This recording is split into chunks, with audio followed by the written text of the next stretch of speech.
Muy buenas tardes a las personas que se están conectando a este evento. Mi nombre es Iván García, les doy la bienvenida a este espacio de Colombia FinTech.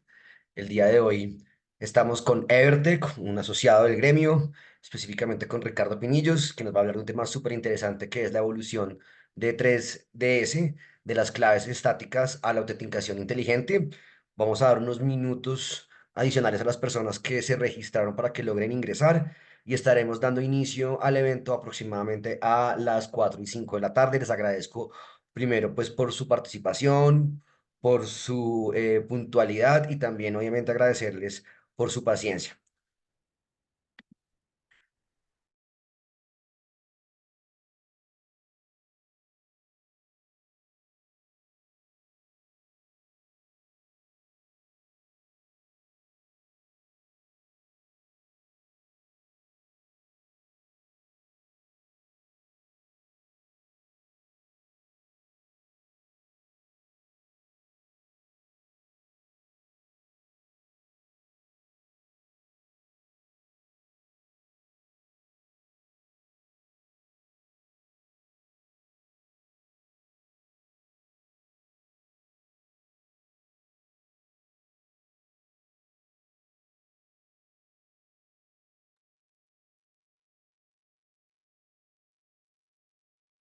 Muy buenas tardes a las personas que se están conectando en este momento a este evento. Mi nombre es Iván García, yo soy Account Manager en Colombia FinTech.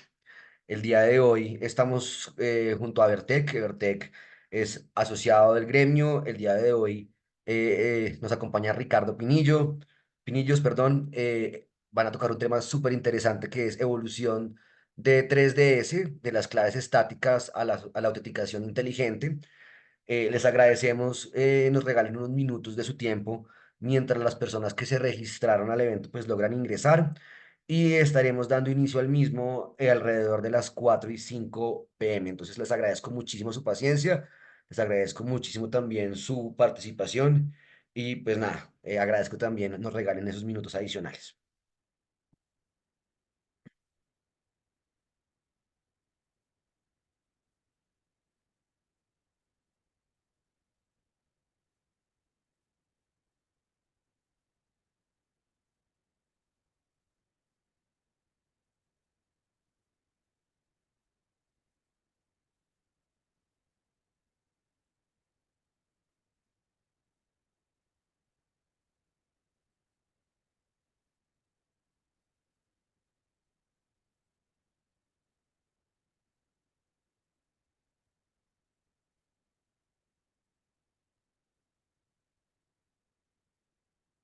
Muy buenas tardes a las personas que nos están acompañando en este momento o que se están conectando en este momento al webinar. Mi nombre es Iván García, yo soy Account Manager en Colombia FinTech. El día de hoy nos acompaña Evertech, específicamente Ricardo Pinillos.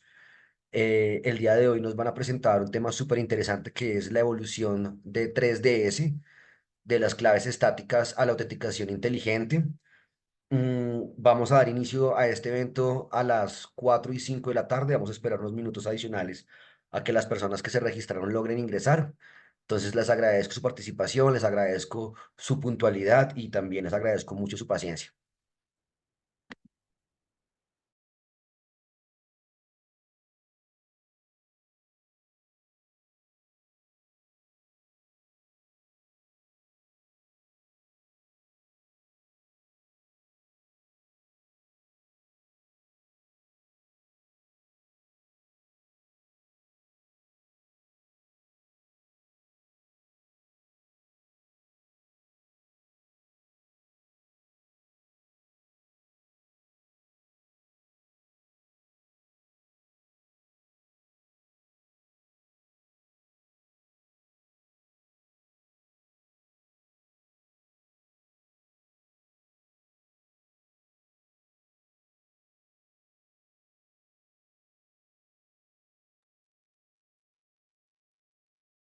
Muy buenas tardes a todas las personas que nos acompañan en este evento el día de hoy.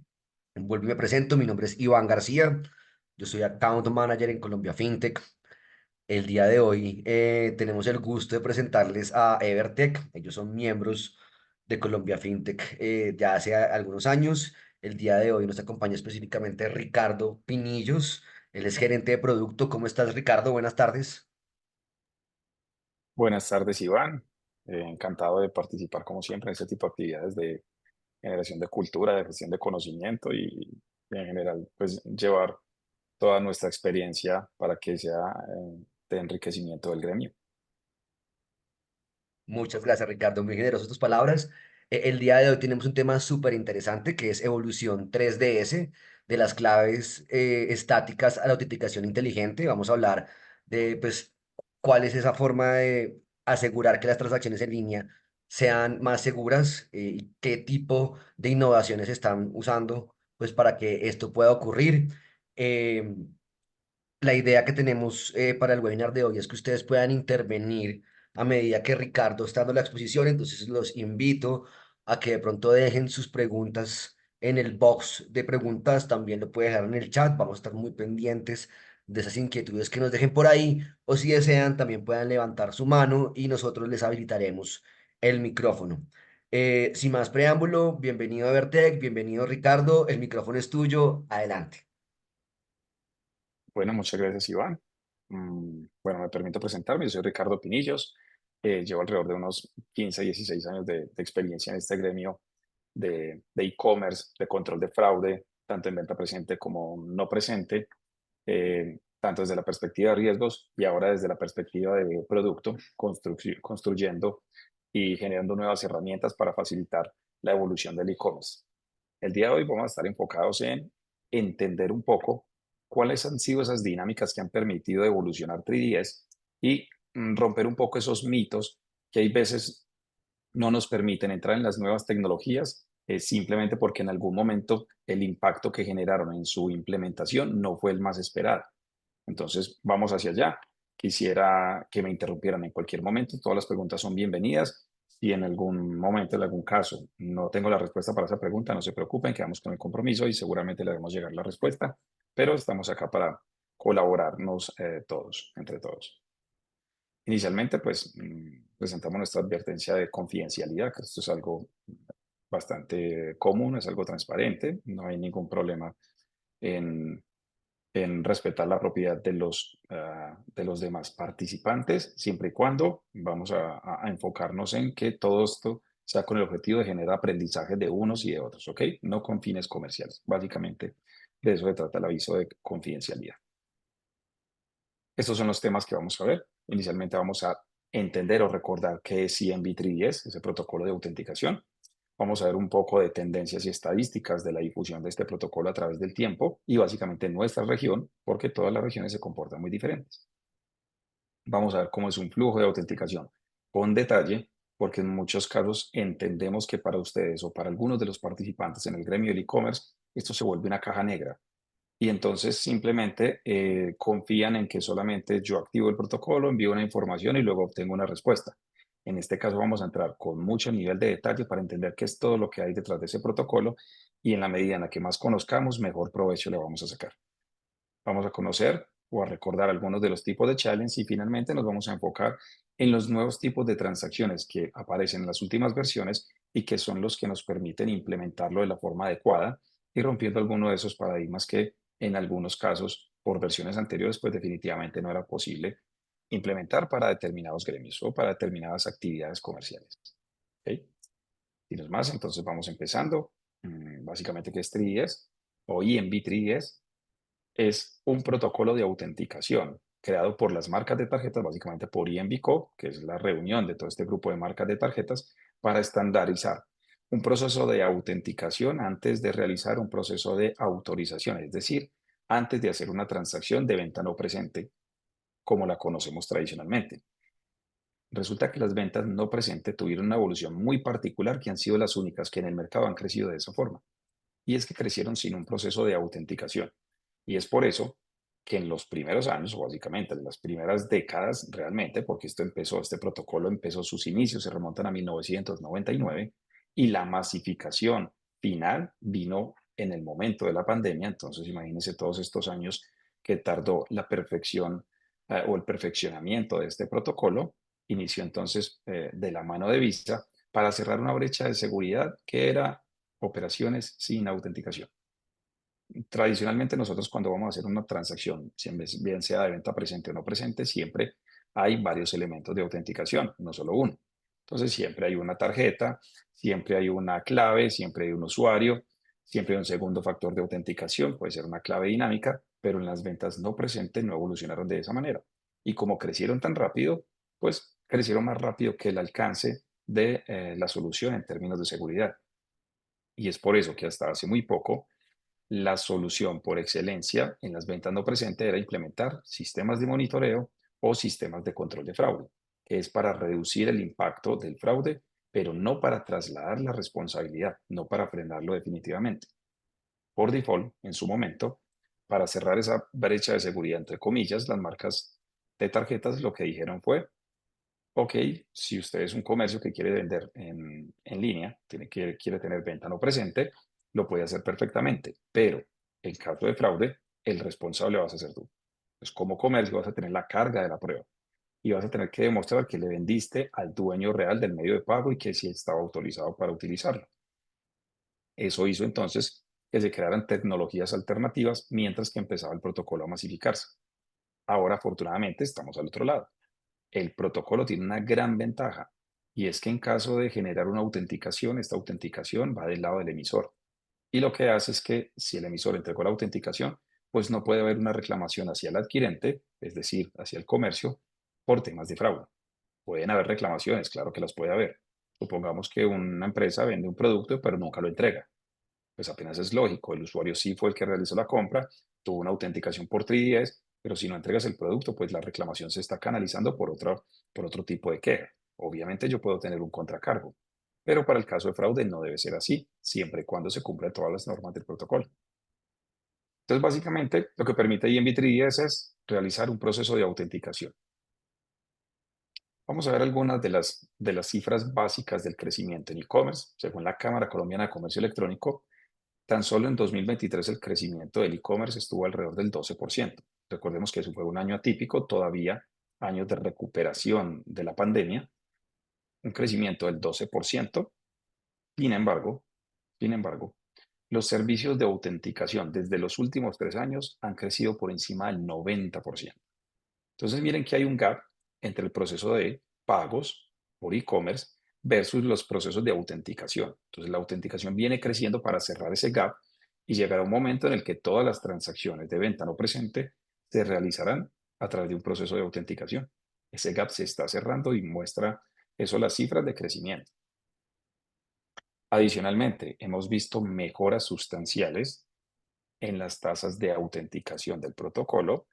Por ejemplo, en Europa, antes de la pandemia, había una normatividad que era mucho más estricta y exigía que todas las transacciones de venta no presente tuvieran un segundo factor de autenticación. Es decir, que todas en el protocolo pues tenían lo que se llama un challenge, la participación del usuario, bien sea con una autenticación push, bien sea con un segundo factor que te lo están enviando una clave dinámica al correo electrónico o al teléfono, o cualquiera de las otras alternativas.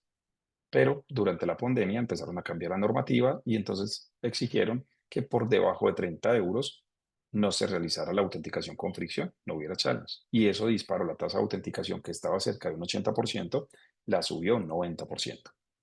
Nosotros, como Evertec, prestamos este servicio en unos 10 países en Latinoamérica y hay países en Latinoamérica que tienen tasas de autenticación del 94, 95, 93%.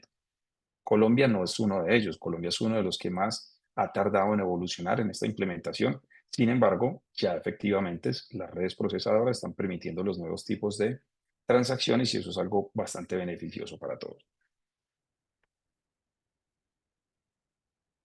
Vamos a empezar a ver cuáles fueron las principales fallas que tuvo la versión 1.0 para entender por qué hay digamos, tanto recelo en la implementación en algunos tipos de comercios. Para la implementación de 3DS hay que remontarse a la versión 1.0. Entonces vamos a ver en qué se falló y qué se corrigió con el tiempo. En la versión 1.0, todas las transacciones requerían challenge. No había alternativas para enviar recomendaciones, para hacer bypass, para enviar sugerencias o analítica de datos que permitieran saltarse el challenge. Pero con el mayor agravante, y es que el tipo de challenge no era lo más amigable. habían claves estáticas. ¿Esto qué quiere decir? Que muchos de los bancos implementaron una segunda clave, y al implementar una segunda clave, si a duras penas recordamos la primera clave, pues una segunda clave es algo fatal en términos de experiencia de usuario. Las preguntas de seguridad son peor todavía. Yo creo que cualquiera de ustedes seguramente les habrá pasado que van a una entidad financiera y requieren realizar una actualización de datos o generar un nuevo producto y no pasan las preguntas de seguridad. A mí me pasa todo el tiempo. Rara vez paso esas preguntas de seguridad. Ese mecanismo de autenticación pues está mandado a recoger hace muchos años. Y llamadas de verificación que puede ser igual o peor que las anteriores. Imagínense que la transacción pueda quedar suspendida y media hora después o una hora después a usted lo llame para verificar si sí fue usted que hizo la transacción.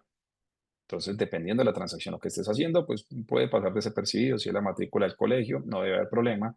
Si yo estoy comprando un computador, de pronto no hay problema, pero imagínense si yo estoy haciendo una apuesta deportiva.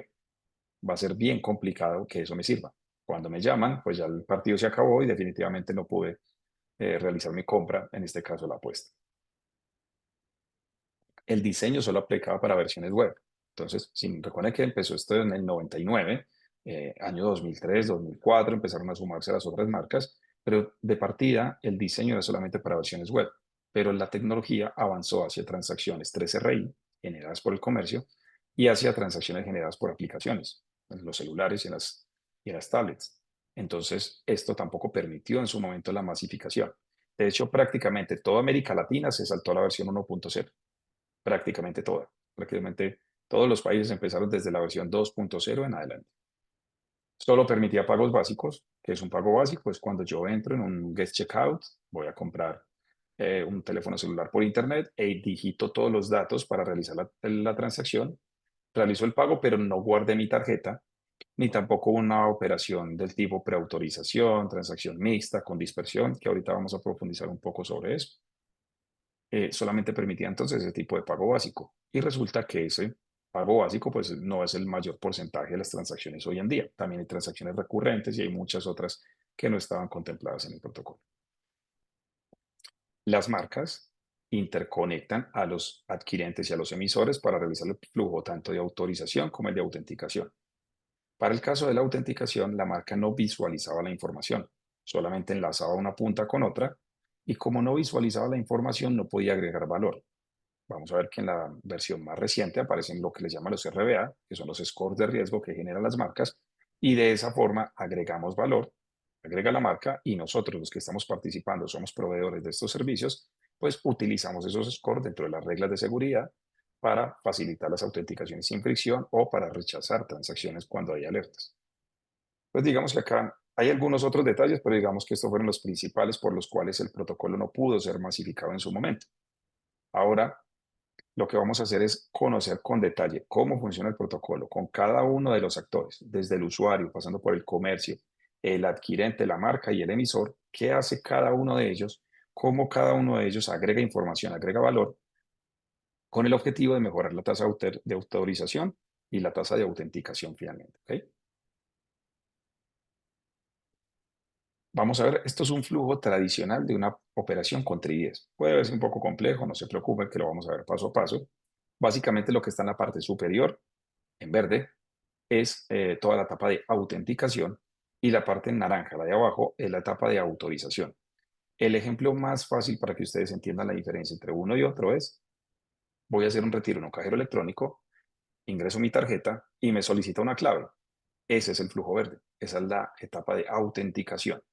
Ahí muchas veces ni siquiera, dependiendo del cajero lo que esté utilizando, ni siquiera he ingresado el valor del retiro. ¿Cuál es la etapa de autorización? Cuando yo fui autenticado, entonces ahí sí voy a preguntar al emisor si mi saldo sí es suficiente, por ejemplo, para realizar ese retiro, o si no tengo ningún tipo de restricción con la tarjeta, que no esté bloqueada o que no se pueda utilizar en ese país o en ese cajero electrónico o en esa moneda, cosas como esa. Entonces ahora vamos a ver paso a paso. Recuerden que me pueden interrumpir en cualquier momento si tienen alguna duda. Con gusto será resuelta en este momento. ¿Listo? Entonces vamos con el primer actor. El primer actor es el tarjetaviente. ¿Qué hace y qué información agrega? Entonces, el tarjetaviente pues tiene una información básica que es, por un lado, una información financiera y por el otro tiene una información que es personal, una información demográfica o datos personales para compartir a través de la fuente, a través del mensaje del protocolo. Entonces tiene un número de tarjeta, tiene una fecha de vencimiento y normalmente, pero no siempre, un CBV, un código de seguridad que está al respaldo de la tarjeta. En cuanto a los datos personales, normalmente es lo que solicita el comercio, bien sea para facturar, bien sea para identificar al usuario, para hacer marketing y para todo. Un nombre, un correo electrónico, un teléfono, una dirección, si es requerido para entregar un producto físico, un país y, bueno, algunos datos de entrega. Eso lo entrega el tarjeta viente y se lo entrega al comercio. En ese momento el comercio está capturando la información, bien sea directamente en su comercio o a través de su proveedor tecnológico, entiéndase pasarela de pagos o como se conoce en algunos lugares, gateway. Pero acá empiezan a entregar información bien relevante. Imagínense un comercio, más bien una aplicación en la cual ustedes se registran para realizar pagos posteriores. Casos supremamente conocidos: Mercado Libre, Rappi, Amazon, Uber. Yo paso por un proceso de onboarding en donde registro unos datos iniciales, pero ahí no estoy haciendo un pago. Esa información va a ser utilizada posteriormente.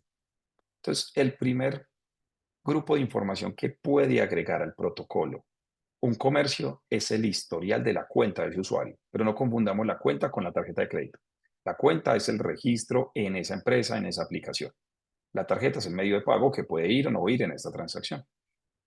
Entonces, miren la cantidad de información que se puede agregar. No vamos a entrar en detalles, pero básicamente ustedes pueden ver, se puede enviar información relativa con la antigüedad de la cuenta, si se han realizado actualizaciones de la clave. Por ejemplo, si yo envío la información de que durante esta transacción se hizo una actualización de la clave o que se cambió de dispositivo, pues en el ACS se puede recibir esa información y allá va a haber una regla donde diga, eso es una señal de alerta, por lo tanto, hágale un challenge. O puede ser lo opuesto. Puede ser que me estén enviando una información donde dice, ese usuario enroló esa tarjeta desde hace 6 meses, ha realizado 15 compras en todo este tiempo, creó la cuenta hace 2 años. Con todos esos elementos, las reglas del ACS muy probablemente le van a decir, no le haga challenge. Ya lo conocemos lo suficiente, ya ha realizado múltiples pagos.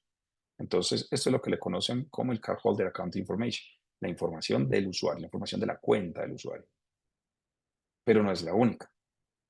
El comercio también puede inyectar información relacionada con el tipo de producto.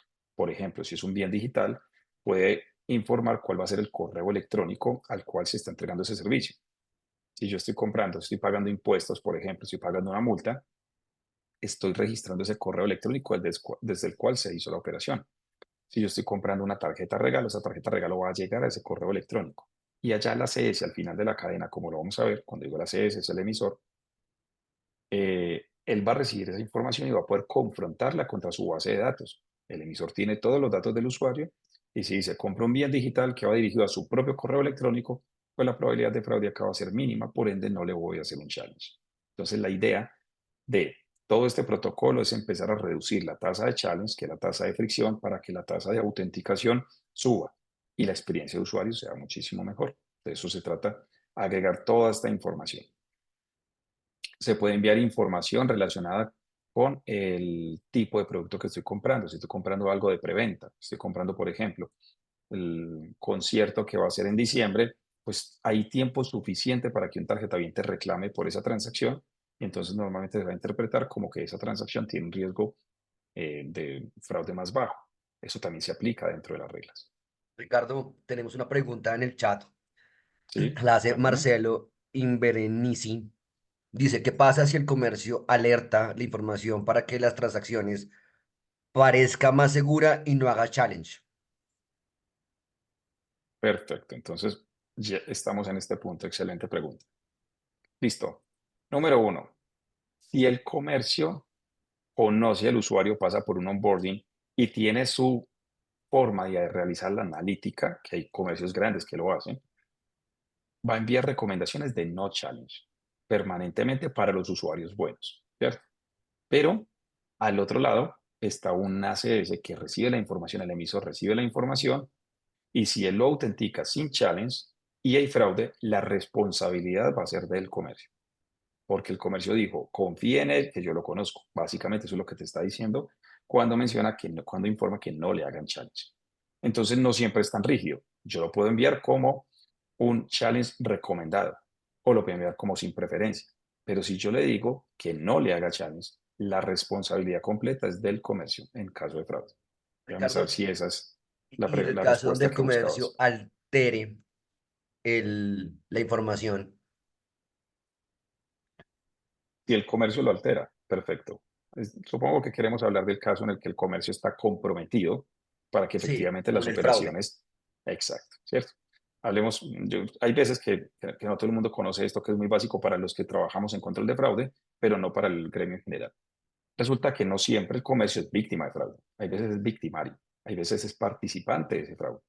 Y normalmente se presentan dos escenarios. Uno, comercios fachada que desde que inician se crea la empresa con el objetivo de hacer fraude, y los otros que son empresas buenas, tradicionales, que venían vendiendo y por X o Y razón, porque tienen problemas económicos o porque les llega una propuesta indecente, entonces se prestan para hacer fraude.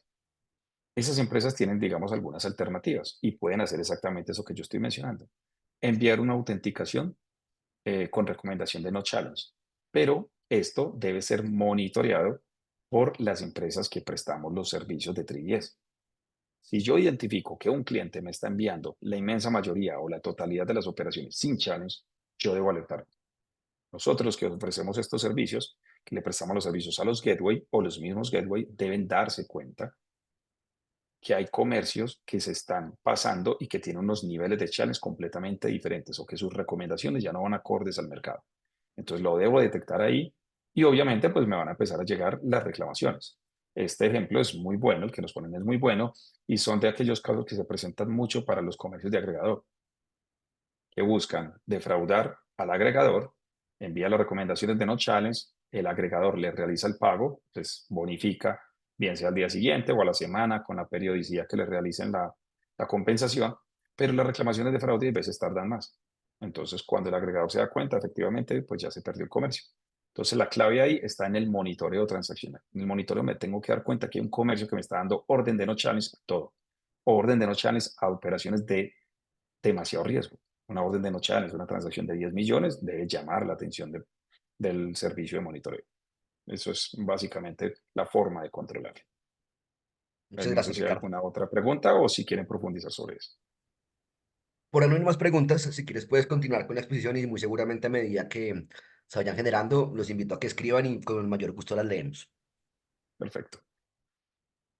Ok, pasamos al siguiente actor. El siguiente actor es el que se conoce como el 3DS Server y es el que levanta el protocolo, este le presta el servicio normalmente a los gateway, a las pasarelas de pago o a algunos comercios grandes directamente y enruta la petición hacia la marca de tarjetas. Básicamente esa es su función. Ahí no le está poniendo normalmente ninguna inteligencia a la operación, está enviando el mensaje. Verifica obviamente que el tipo de tarjeta haga parte de los bienes enrolados en el protocolo. No todos los bienes participan del protocolo, la inmensa mayoría sí, pero verifica que esa tarjeta sí haga parte del protocolo y entonces la enruta. Cuando le llega a la marca, entonces la marca tiene, digamos, dos funciones grandes que hacer. La marca por naturaleza lo que hace es intercomunicar adquirentes y emisores. Piensen siempre que el adquirente es el banco donde yo tengo la cuenta como comercio y el emisor puede estar tranquilamente en Japón.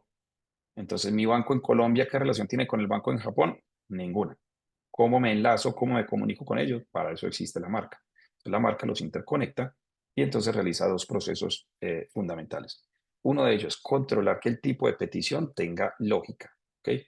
Que no estén realizando algo salido de las reglas del protocolo. Por ejemplo, si llega una petición de autenticación, lo que se llama 3RI, que ahorita lo vamos a ver, que es una generada por el comercio en la cual el usuario no está presente, pues el resultado no puede ser que le haga un challenge, porque el usuario no estaba ahí. Entonces, si esas peticiones que carecen de lógica de acuerdo a las normas del protocolo, las identifica la marca, pues la misma marca las rechaza y ni siquiera las transmite. Ese tipo de cosas son las que verifica, entre otras.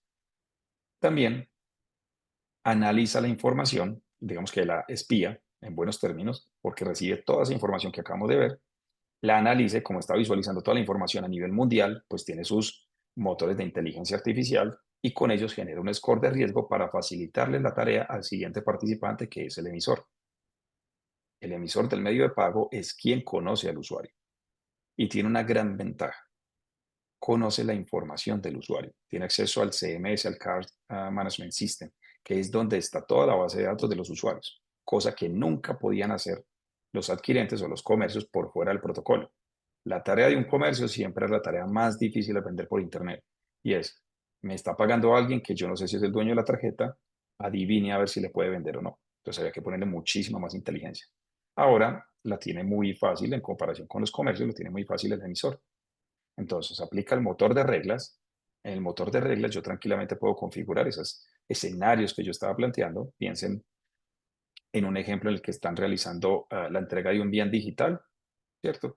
Y consultó la base de datos de tarjetavientes, pero coincide perfectamente con el correo electrónico al cual están entregando ese bien digital. Riesgo de fraude mínimo. Lo mismo, si van a entregar un producto físico, pero me coincide con la dirección física del usuario, nuevamente el riesgo de fraude es muy bajo. Nunca cero, en ningún escenario cero, pero va siendo muy bajo. Si está realizando transacciones de monto bajo y es solamente una al día, pues muy probablemente dentro de la regla se va a configurar todo eso para que no haga challenge. Y obviamente hace controles de bienes también, porque los bienes son las clasificaciones de tipos de tarjetas. Entonces hay bienes asociados a tarjetas empresariales, tarjetas Platinum, clásicas, y entonces cada una tiene sus propios comportamientos, cada una va a tener su grupo de reglas. Y cuando hablamos de listas, nos referimos a listas tanto positivas como listas de riesgo. Entonces yo puedo tener listas en la cual, por ejemplo, el presidente de la empresa muy probablemente le va a decir que nunca le haga un challenge, porque no lo quiero dejar sin servicio. En caso de fraude, prefiero como emisor pagarle el fraude que molestarlo porque le llegó, o le envió un correo durante un viaje y el correo electrónico con la clave dinámica tardó o el mensaje de texto no tuvo acceso porque en ese momento no tenía el root. Cosas como esas pueden pasar.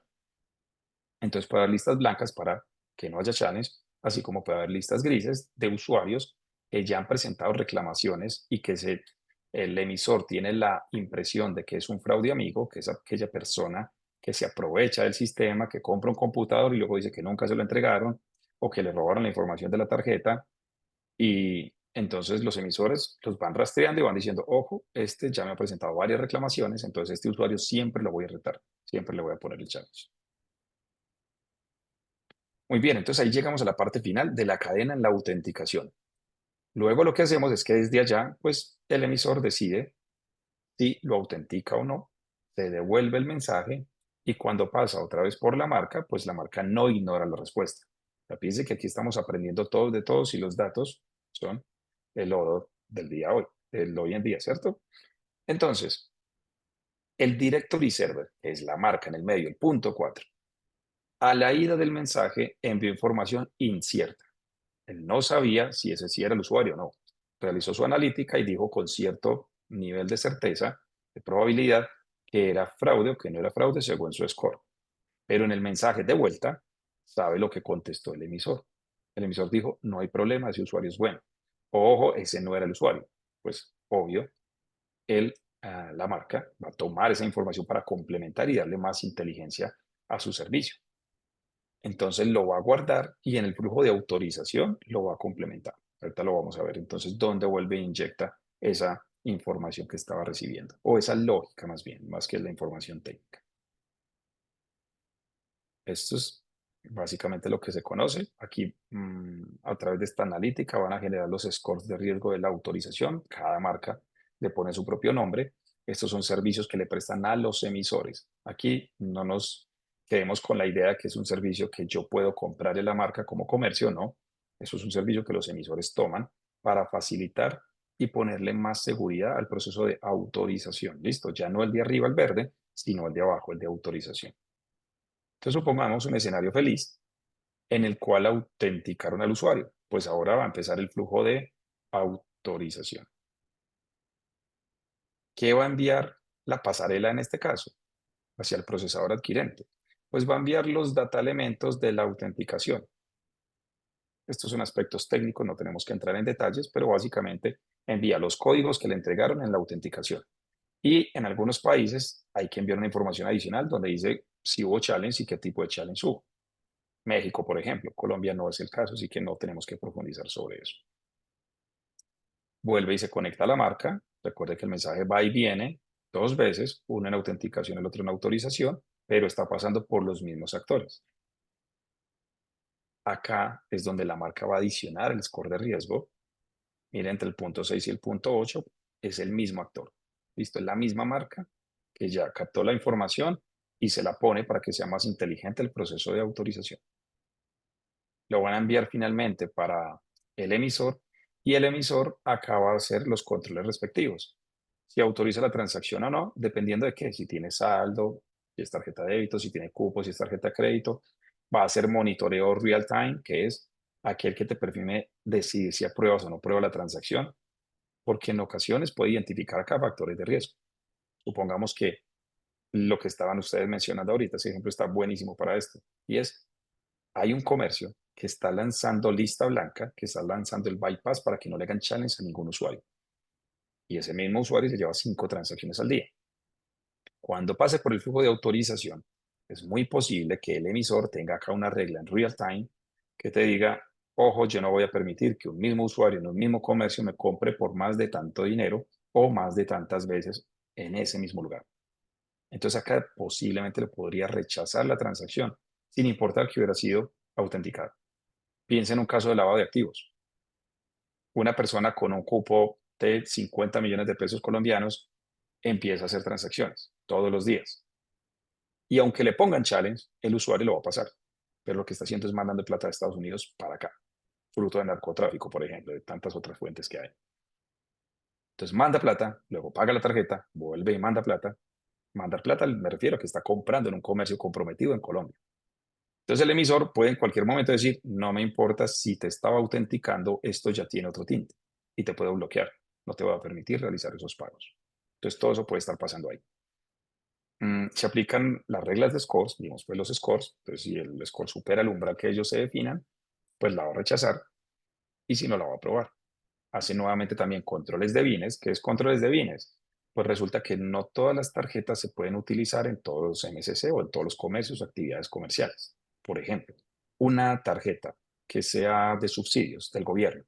Entonces me entregan un subsidio del gobierno, una tarjeta franquiciada y no sé, me dan 200.000 pesos mensuales.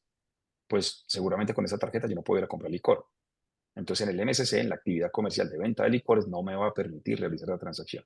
Y eso no está relacionado con el riesgo de la autenticación ni de TRI-10. Son controles que se aplican en tiempo real. Conocer todo esto es muy bueno porque en muchos casos las transacciones rechazan y el usuario no tiene idea de dónde acudir y el del comercio mucho menos para informar qué es lo que puede estar pasando detrás. Simplemente le rechazan la transacción y el usuario va al banco y lo primero que le dicen en el banco es la tarjeta está activa. Claro, si lo recibe un asesor que no tenga conocimiento, que no tenga profundidad de qué es lo que debe analizar para saber por qué rechazó una transacción, la transacción no te la están negando porque la tarjeta esté bloqueada. Porque hay controles en múltiples puntos en todos estos actores y cualquiera de ellos puede rechazar. Finalmente, Ricardo, sí, tenemos dos preguntas en el chat. La primera es de Frey Romero. Es cómo se complementa el 3DS con los motores antifraude, ventajas y desventajas de uno versus el otro. perfecto. Genial tu pregunta, ya iba a pasar para allá. Me estás leyendo la mente. Vamos a ver entonces cómo interactúan los motores de riesgo. Vamos a ver en evolución, digamos, cómo ha pasado a través de los años. Lo primero que se creó fueron los sistemas de monitoreo, que es un sistema de monitoreo. Voy a tratar de ser lo más práctico posible para que todos caigamos en cuenta de lo que quiero decir. Y es, imagínense que las pasarelas, de hecho, su nombre pasarela viene de ver pasar. O sea, en su momento no agregaban valor, sino simplemente conectaban una punta con la otra, enviaban y recibían información. Listo, pero en el medio no agregaban valor. Con los años eso fue cambiando. Y los primeros elementos de seguridad que le inyectaron fue los sistemas de monitoreo. Imagínense que todos los días usted está descargando en archivos de Excel todo lo que procesó. Y luego en tablas dinámicas empieza a ver qué cosas hay irregulares y se da cuenta que una tarjeta pasó, una sola tarjeta pasó 10 veces o un mismo correo electrónico pasó con 10 tarjetas diferentes o con 50. Entonces eso es monitoreo. Yo estoy visualizando, pero no estoy interviniendo. Y eso no es real time. ¿Listo? Entonces esos servicios de monitoreo empezaron a perfeccionarse, ya no a través de archivos de Excel, sino ya con mayor capacidad de analítica, le agregaban más variables y el periodo de analítica entonces ya no era una vez al día, sino que lo empezaban a hacer cada vez más corto. Empezaron a llegar a lo que se llama near real time. Y finalmente, pues eventualmente llegan a real time. ¿Pero en qué se basaban? En comportamientos atípicos en el conjunto de los datos, entre todos. Cojo un grupo de datos y veo comportamientos atípicos. La siguiente evolución es por la cual nos está preguntando. los motores de riesgo de fraude. ¿Cuál es la diferencia? El motor de riesgo de fraude va transacción por transacción, analizándola para decidir si la aprueba o la declina. Muy parecido a lo que hace en un ACS, en la emisión, lo que hace acá en la puerta 5. Ahora, la pregunta cuál es cómo interactúan, ¿sí? Digamos, se complementan, son alternativas el uno del otro y esto es supremamente importante. Son un complemento indispensable. Yo no debería estar preguntando si implemento o no 3DS. Yo debería estar preguntando cómo lo complemento con mi sistema de control de fraude. Me explico. Cuando yo no tengo 3DS, mi exposición al fraude es del 100%. Si yo soy el comercio, estoy expuesto al 100%. Cada fraude que pase me lo van a cobrar a mí. Si alguien me ofrece una tecnología y me dice, ve, Colombia no está tan desarrollado como Europa, que está al 90%, o como Costa Rica, que está al 94%, pero te cubre el 75%, yo le diría, maravilloso, lo tomo. Ahora el resto, ese 25%, lo voy a pasar por mi sistema de control de fraude. Entonces lo puedo pasar antes o lo puedo pasar después. Listo, tengo esas dos alternativas. Recomendaciones. Yo prefiero pasarlo después. Yo prefiero asegurar por 3DS todo lo que pueda y luego recuperar de lo que por 3DS no fue autenticado, recuperar de allí a través de scores de riesgo, a través de reglas de montos o de analítica en general de riesgo y le digo lo que sea de riesgo bajo o riesgo bajo medio, igual lo envío a probar, asumiendo ese riesgo de fraude, pero ahora mi exposición es mucho más baja, ya es del 25% y a ese 25% ya le hice un control que me dejó un riesgo residual muy bajo. También conozco otros casos en donde les ponen el sistema de control de fraude antes. Entonces pasa primero por la analítica de riesgo de fraude y decide si duda de la transacción la envía por 3DS y si no la envía a procesar. La desventaja de hacerlo así es que si el sistema de control de fraude se equivoca y se salta 3DS, pues todo lo que pase por ahí por fraude, pues me lo van a cobrar. Entonces, no es que sea necesariamente malo, no, son alternativas, a algunos les funciona más una, a otros les funciona más otra. Lo que nunca debe, creo yo, nunca debe pensar un comercio o una pasarela es elegir entre uno de los dos. Deben ser complementos. Excelente pregunta. Había una segunda pregunta, ¿cierto, Iván? Pregunta de Fabián Casal. Dice, lavado de activos desde una tarjeta desde Estados Unidos. ¿Es posible? Se supone que los bancos en Estados Unidos deberían hacer la debida diligencia, ¿no? Efectivamente. Número uno, todo es posible. Al igual que lo que estamos hablando acá, que los sistemas de autenticación pueden fallar o los sistemas de control de fraude pueden no ser tan certeros y pueden permitir una transacción de fraude. Asimismo, también pasa el lavado de activos. Hay muchísimas técnicas de lavado de activos. Voy a hablar la más, tal vez la más reconocida de todos, que le llaman pitufeo. Pitufeo es cuando yo divido un monto grande que tengo, para el caso práctico, Estados Unidos, envié droga por, no sé, $100,000 y entonces tengo que mandar $100,000 para acá. Entonces lo que se hace es que le entregan el dinero en efectivo a múltiples personas en los Estados Unidos, normalmente personas pues, que tienen ciertas dificultades económicas, pero que aún así cuentan con cuentas bancarias o tarjetas de crédito. Entonces lo que hacen es que compran en comercios en Colombia, pero ese comercio que está en Colombia hay veces está comprometido o compran bienes que se puedan revender fácilmente. Entonces, si yo desde allá compro tarjetas regalos y acá está la otra persona que consolida es el que coge nuevamente las diferentes fuentes de recursos y las une. Entonces, puedo hacer a través de tarjetas regalo, eso es un simple ejemplo, puedo recibirlas, pero ya las tengo vendidas. ¿Listo? Normalmente cuando, tanto en lavado de activos como en fraude, el artículo que están comprando ya está vendido. Entonces, de esa forma, los $100,000 lo distribuyeron en 10 personas. Cada persona compró tanto menos de $10,000 porque hay unos límites que generan lo que se llama alertas objetivas, ¿cierto? Que cuando pasas de cierto tope, entonces te ponen a registrar cierta información y lo reportan al equivalente a la UIAF en los Estados Unidos, al Departamento del Tesoro. Entonces ahí se hace ese control, pero se lo están saltando, ¿cierto? El, para el movimiento que tiene Estados Unidos, imagínese sacar $10,000. Seguramente eso no va a generar ninguna alerta. Y acá si llega para varias personas, también luego al final los cambian a efectivo y pues tampoco va a llegar mayor alerta. Entonces, pues todo es vulnerable en la práctica y los colombianos somos bien creativos. Seguro sí hay formas de hacerlo. Tenemos otra pregunta, Ricardo, de ¿Mm? Alejandro. Nos dice, buenas tardes. En el proceso de autenticación, ¿el flujo permite a un usuario hacer transacciones con tarjeta de crédito a nombre de otra persona? ¿O eso depende de las reglas del comercio? No en autenticación. Vamos a hablar caso con 3DS. No va a depender tanto de las reglas del comercio, va a depender más de las reglas del emisor. Voy a poner un ejemplo simple. Yo puedo comprar con la tarjeta de mi novia y probablemente consiga una transacción sin fricción. Si yo lanzo una transacción de bajo monto y desde la IP y desde el dispositivo donde nos conectamos los dos desde este computador, muy seguramente haya el ACS va a decir las transacciones de bajo riesgo, de muy bajo riesgo, y puede que la autentique sin fricción. Entonces, técnicamente puede pasar.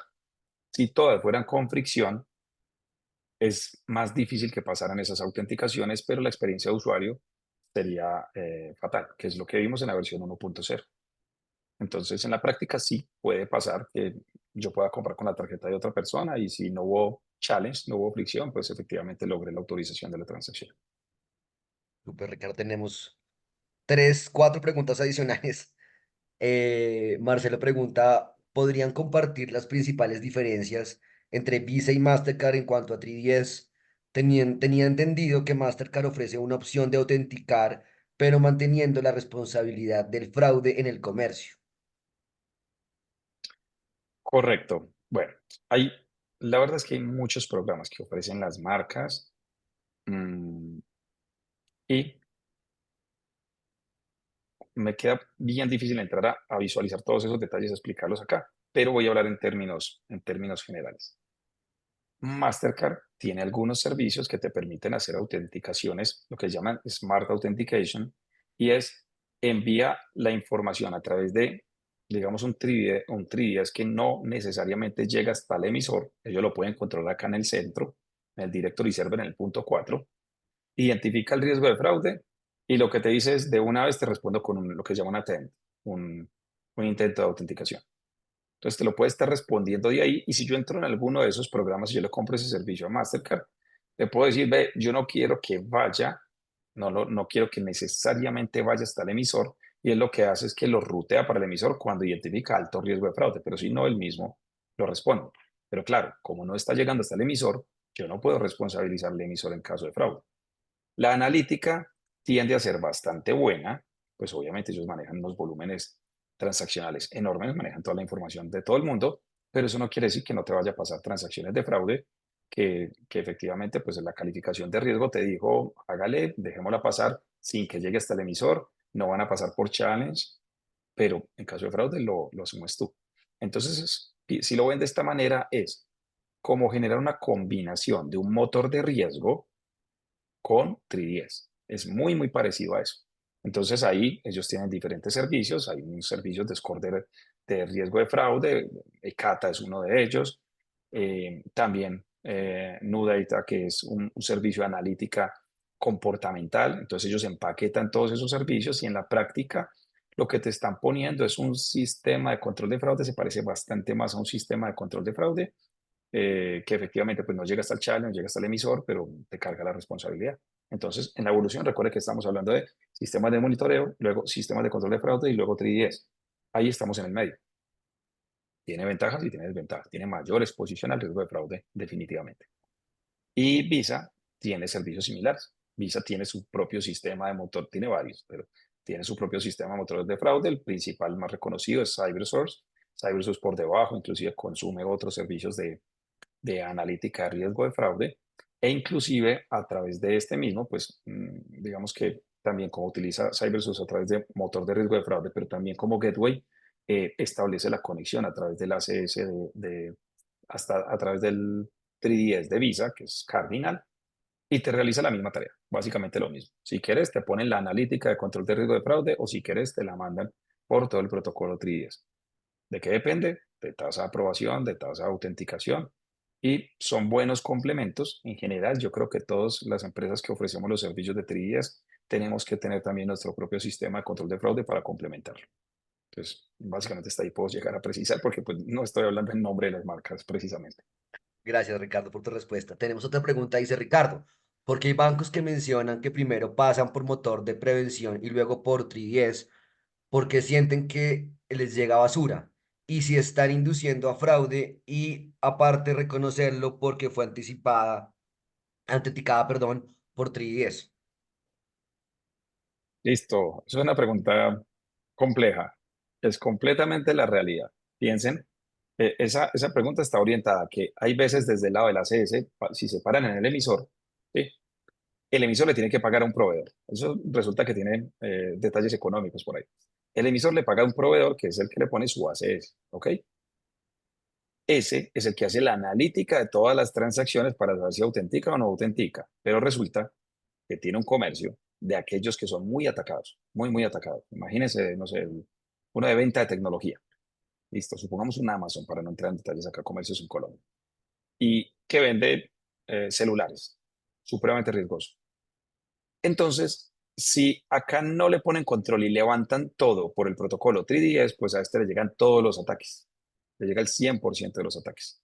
Entonces hay que ser muy cuidadoso acá o se cargan todo el riesgo de fraude. Entonces el emisor lo que dice es, ponga usted controles también porque me está enviando todos los ataques a mí.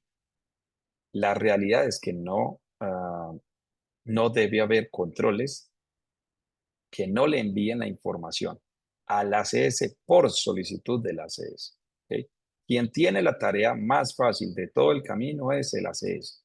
¿Le llegó un ataque informático? Sí, para eso tienes un ACS. ¿Sí? El emisor para eso tiene el ACS, es como el firewall, es donde tiene todo el control antifraude. Antes de eso, el control es muchísimo más difícil. Ahora, habrán casos particulares. Por ejemplo, si me hablas de tarjetas, enumeración de tarjetas, ¿cierto? Ya que el robot que te crea números de tarjetas, a ver cuál en algún momento le pega una tarjeta real y ese llega hasta la CS. ¿Listo? Entonces, si te están enviando un ataque de ese tipo, ahí te la compro.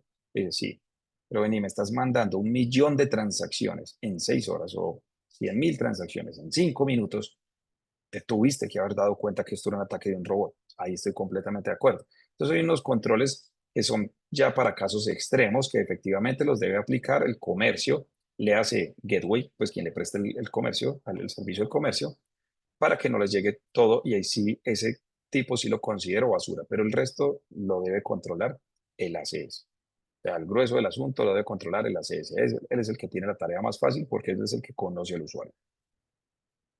Gracias, Ricardo. Ricardo, tenemos cuatro preguntas adicionales.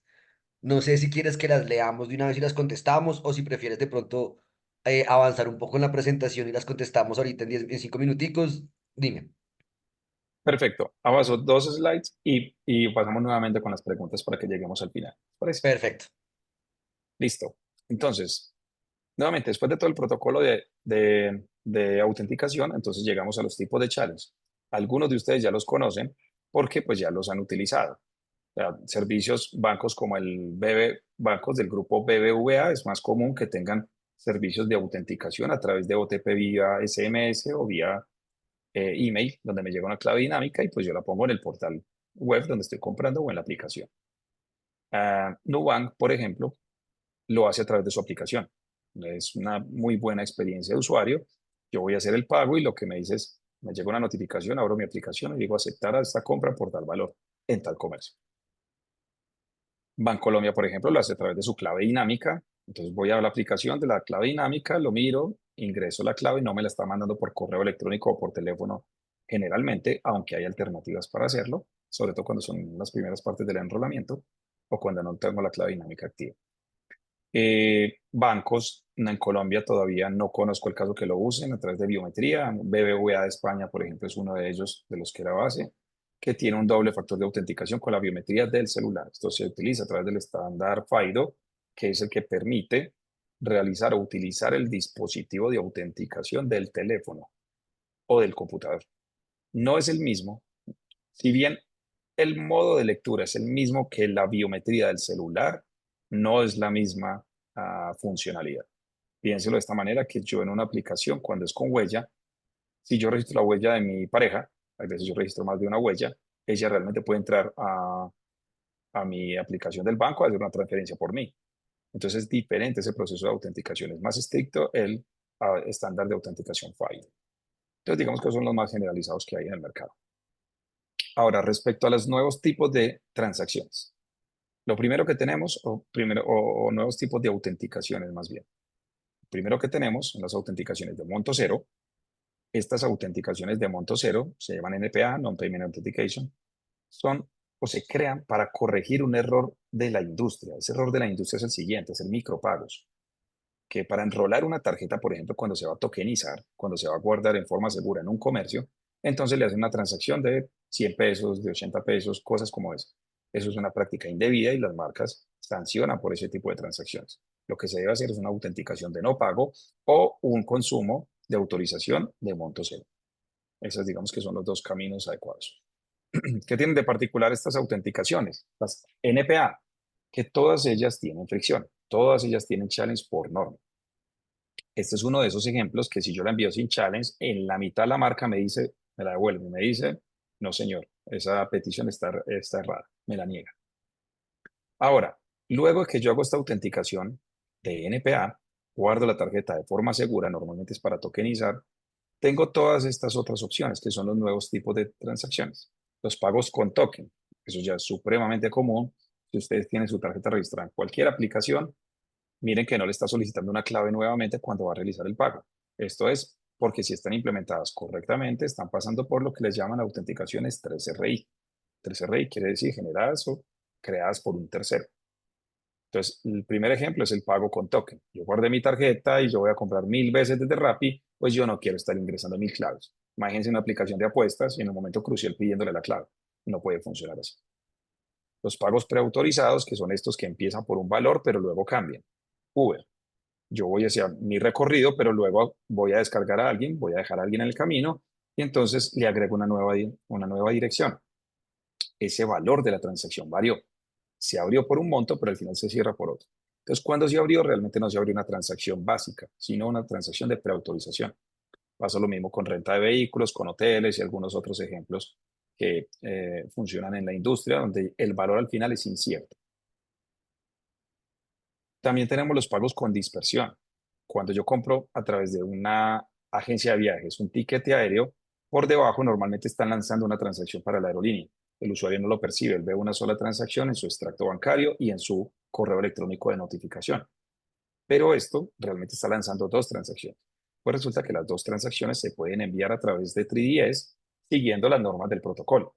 Esto es súper importante que consulten con su proveedor cómo hacer estas implementaciones para que pues, no tengan la vulnerabilidad de estar enviando una sola. Los pagos mixtos, cuando los montos son muy elevados y no tengo cupo en una tarjeta y tengo que utilizar dos o tres, también todas ellas pueden pasar por 3DS y debería ir con un solo servicio de autenticación, una sola fricción, ¿listo? Un solo challenge. Y finalmente los pagos recurrentes, el mejor ejemplo es Netflix. Yo debo pasar por una autenticación NPA, primera interacción, y las demás se pueden enviar con 3DS. Listo.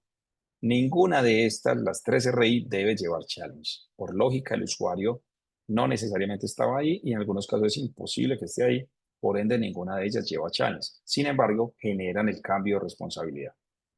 Lo importante es implementarla de forma técnica o técnicamente correcta. Eso sí es muy importante, porque si no se implementan de esa forma, pues vas a tener cambio de responsabilidad.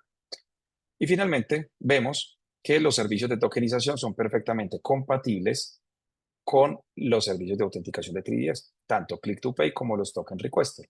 Seguramente en el mercado ya se estarán dando cuenta ustedes que les están llegando algunas notificaciones donde dicen que si ustedes siguen lanzando las transacciones con el número de tarjeta, que se conoce como el PAN, van a tener un sobrecosto de 5 puntos básicos sobre el valor total de las transacciones aprobadas. Y esto es un sobrecosto enorme. Esa norma es, por ejemplo, de Visa, pero Master ha mandado señas de que también la va a implementar. El objetivo es masificar el pago con token. El token en la práctica se ve como un número de tarjeta de crédito, pero pues lleva unos elementos adicionales de seguridad, de tal forma que si alguien en toda esa cadena del pago que ahorita estábamos viendo intercepta y se roba esa información, no le va a servir de nada porque el token está asociado a un usuario y a un comercio y solamente le va a servir en ese entorno. Tiene un entorno delimitado donde solamente le va a aplicar el servicio de tokenización ahí. 3DS encaja perfectamente tanto para Token Request como para Click to Pay. Entonces, bueno, creo que en este momento pues llegamos al tiempo acordado. Con gusto puedo responder las preguntas que quede. y agradezco a las personas pues que hayan participado, pero que tengan su horario supremamente justo y deban retirarse en este momento. Mil gracias, con mucho gusto me quedo respondiendo las preguntas que tengan acá. Muchas Cuéntamelo gracias, entonces. Ricardo. Entonces te leo. Daniel Rodríguez pregunta, ¿cómo funciona el protocolo para compras recurrentes? Ejemplo, una suscripción donde ya no tengo una tarjeta, perdón, una suscripción donde ya tengo una tarjeta, la tokenicé, en esa primera transacción se usó el protocolo y luego ya como comercio, perdón, y luego ya como comercio soy quien inicio las transacciones del segundo pago en adelante de la suscripción. Es como cuando el comercio coge la transacción inicial y empieza a hacer la recurrencia en cobros, pero ya no lo hace directamente el comercio. Perdón, el comprador, sino El el comercio. usuario. Perfecto. Entonces, ahí, perfecto. Entonces, ahí cómo funciona esto. Se debe realizar la primera autenticación, como lo mencioné, la NPA, Non-Payment Authentication. Se reta al usuario. Y en las siguientes autenticaciones se lanza una 3RI y dentro de los data elementos de autenticación se envía lo que se llama un Prior Authentication, que es los datos de esta primera autenticación se envían acá. Básicamente yo lo que le estoy diciendo al emisor es, ahí le envío una petición de autenticación, pero ese usuario ya lo conozco, ya le hicimos challenge, no tiene ningún riesgo. Y el emisor debe responder con la autenticación, salvo que tenga alguna novedad extraña. Pero en un pago recurrente normalmente se va a ganar la autenticación y el cambio de responsabilidad para esa transacción recurrente. Obviamente, pues cada emisor lo va implementando, ¿cierto? Si el emisor no lo implementa correctamente, pues es posible que le niegue la autenticación.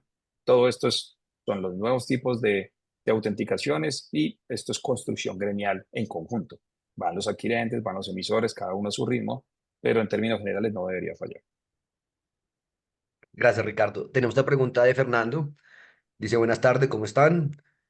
¿Cuál les parece ser la estrategia ideal en términos de enrutamiento de transacciones a 3DS? ¿Se puede utilizar la funcionalidad solamente como un medio de rescatar transacciones riesgosas que serían rechazadas por el audio? A mí me gusta más la otra estrategia. A mí me gusta más pasar primero por TRIES y luego por el sistema de control de fraude para rescatar lo que TRIES negó. De esa forma, tengo lo que se llama en riesgos, traslado el riesgo principal, que es el equivalente a lo que uno hace con una aseguradora. Yo a veces controlo el riesgo y a veces lo traslado. En este caso estaría trasladando el riesgo, pero estoy trasladando el riesgo mayor, a mayor exposición. Y con el motor de riesgo, controlo el resto, pero también funciona al revés. Si tú lo quieres hacer, aquí van a entrar algunos factores económicos normalmente. ¿Cuánto te cuesta 3DS? ¿Cuánto te cuesta la analítica del motor de riesgo? Entonces ahí ya va a entrar en qué negociación tienes tú con tus proveedores.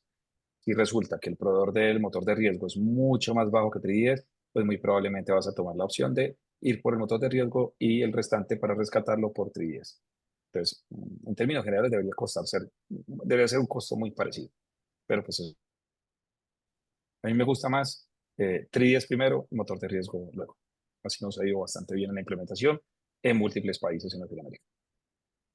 Muchas gracias, Ricardo, por tu respuesta. Tenemos otras dos. Una de Jorge Aristizábal, donde dice, buenas tardes. Los bancos en Estados Unidos para transacciones por 3DS están contracargando por temas de servicio. Y así evaden lo de la autenticación y así tengamos todas las pruebas, igual el dinero se pierde. ¿Qué se puede hacer? Hay dos punticos, no solo por servicio prestado, tienes toda la razón. Eh, Estados Unidos es uno de los países que más friendly fraud tiene. Eso es algo supremamente común allá. Entonces, el usuario viene y se gasta el dinero, pues no necesariamente en Colombia, en cualquier lugar, lo que mencionaba, compra el computador y luego dice, me clonaron la tarjeta, me robaron la tarjeta, ¿cierto? Y le reclama al banco. Y como son tan exigentes en términos de servicio al cliente, es muy normal que le devuelvan el dinero, porque cuesta más pelear por una reclamación que devolver el producto. Entonces es muy común el friendly fraud en los Estados Unidos. Pero claro, pues ese fraude amigo, lo que hacen los emisores es, bueno, yo no lo quiero perder, es una disputa que tengo entre el usuario y yo, entre el tarjeta cliente y yo, voy a intentar enviar esa información o esa petición de reclamación hacia el adquirente. Y digo que no prestaron el servicio. La recomendación es que cuando sean transacciones de monto alto, empiecen a generar disputas. O sea, las voy a controversia a- al arbitraje con la marca. Cuando yo sé que hay un banco que tiene eso como práctica, lo que le digo es, yo sé que yo tengo todos los elementos, esto pasó por 3DS y venga que nos vamos a arbitraje y yo voy a decir, vea, esta no es la primera reclamación que me llega y por eso estoy llegando al arbitraje, mire la autenticación, mire los tiquetes a quién fueron emitidos, mire todo esto y entonces ahí ya empiezo como a cortar como por lo sano. Cada emisor que lo cogen empieza a perder prearbitrajes, ya la siguiente vez que va a montar una reclamación que sabe que no es real, lo piensa dos veces. Eso tiene un peso muy fuerte para los emisores, para las personas de los emisores que montan esas reclamaciones. Cada prearbitraje que uno pierde está quedando muy mal parado en su lado. Básicamente eso es la recomendación. Muchas gracias, Ricardo. Tenemos otra pregunta de Natalia Londoño. Dice, buenas tardes, ¿cómo puedo tener certeza de que una transacción aprobada en mi sitio web pasó por 3DS y me cubre el fraude? En otras ocasiones me ha tocado hacer la consulta directamente con ustedes, pero no sé si sea posible verlo de alguna forma en el correo de confirmación o en el panel del Place to Pay. Gracias. Correcto. Entonces, en el panel administrativo de Place to Pay, efectivamente, una sección de datos de reglas coincidentes donde aparece la información de la autenticación. ¿Sí? Y en la nueva versión aparece explícito, inclusive en la lista de las transacciones. Entonces, realmente en el correo electrónico no se entrega esa información, se muestra es en el panel administrativo.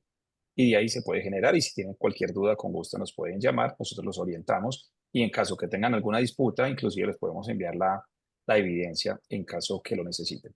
Aprovecho, juntando las dos preguntas, aprovecho para mencionar algunos casos que se pueden presentar. Y es, hasta no hace mucho, había una falla en una de las redes en Colombia, a través de las cuales se estaban enviando mal los data elementos de las operaciones internacionales y por eso permitían que los emisores contracargaran por fraude. Entonces, con gusto me pueden escribir internamente y podemos conversar si tienen ese problema. Entiendo que ya fue solucionado, pero tengo casos particularmente que nos tuvieron que devolver dinero que nos habían contracargado, porque técnicamente no se estaba enviando la información, la red no estaba enviando la información de las operaciones internacionales de forma correcta. Entonces al emisor le llegaba como si no hubiera pasado por 3DS. Entonces ese es un aspecto relevante que hay que tener en cuenta. Muchas gracias, Ricardo, por tu respuesta. Gracias a las personas que hicieron muy amablemente sus preguntas. Espero que hayan sido, pues, eh, digamos, se les haya dado respuesta oportuna y que digamos que la respuesta haya sido satisfactoria para ustedes. Agradecerle nuevamente a Evertech por participar de este espacio el día de hoy. Agradecer también, obviamente, a las personas que nos acompañaron por su presencia, por su puntualidad y pues obviamente los invito también a que nos acompañen en otros eventos que tenemos de este mismo formato todos los martes y jueves, de a las 11 de la mañana y a las 4 de la tarde. Tengan muy presente esas fechas. Siempre hacemos webinar esos días, entonces cordialmente invitados. Te dejo, Ricardo, con unas palabras de despedida para que puedas agradecerle al público, bueno, y unas palabras finales. Bueno, como lo dije al inicio, para mí siempre es un placer participar en este tipo de sesiones en las que nos enriquecemos los unos a los otros, que todos aportamos. Yo participo muchísimo, muchísimo viendo los webinars de las demás personas. Acá creo que todos los participantes nos aportan muchísimo, muchísimo valor. Esto es una escuela que creo que esta es la forma como todos nos ponemos al tanto de lo que está sucediendo en el mercado. Los invito a que sigan participando, no solo en las de seguridad, en las de pagos y en todas las otras inteligencia artificial. He visto unas charlas supremamente buenas y les agradezco enormemente por haberse sumado. Con gusto, las preguntas que tengan, están mis datos personales, me pueden contactar. Con gusto los puedo orientar en lo que esté a mi alcance. Muchas gracias, Muchísimas Iván, gracias, por la Ricardo. invitación. Muy generosa tu respuesta. Ya saben, si tienen alguna duda, alguna consulta adicional, aquí están los datos de Ricardo, lo pueden contactar. Si quieren profundizar un poco más acerca de los servicios que tiene Evertech, esa es la oportunidad. Voy a hacer una última pregunta para no dejar a nadie sin respuesta. Freddy Romero Perfecto. pregunta, ¿3DS aplica para venta presente? 10 no aplica para venta presente, pero es el mismo protocolo, ¿sí? Es el mismo protocolo el que se utiliza a través del chip. ¿Ok? Bueno, hago una salvedad. Hay veces, hay algunas operaciones que si bien son venta presente, se utilizan por los rieles de venta no presente. Un ejemplo, hay algunos comercios, yo alguna vez fui a un restaurante y cuando fui a pagar había un código QR. Cuando lo escaneé, era el código QR que llevaba inclusive a nuestra pasarela. y el pago se realizaba por la pasarela, pero yo estaba ahí. O sea, la venta presente y la operación sí pasaba por 3DS. Pero cuando hablamos de venta presente, en la cual están leyendo el chip de la tarjeta, la seguridad va atada al chip, pero por debajo se está enviando una información muy similar a la de 3DS y también se está realizando un proceso de autenticación y un proceso de autorización. No es exactamente 3DS, pero es bien similar. Muchas gracias, Ricardo. Nuevamente, gracias a todos por su participación y nos estamos viendo en un próximo webinar de Colombia FinTech. Un abrazo para todos y feliz Perfecto. tarde. Feliz tarde, feliz día para todos.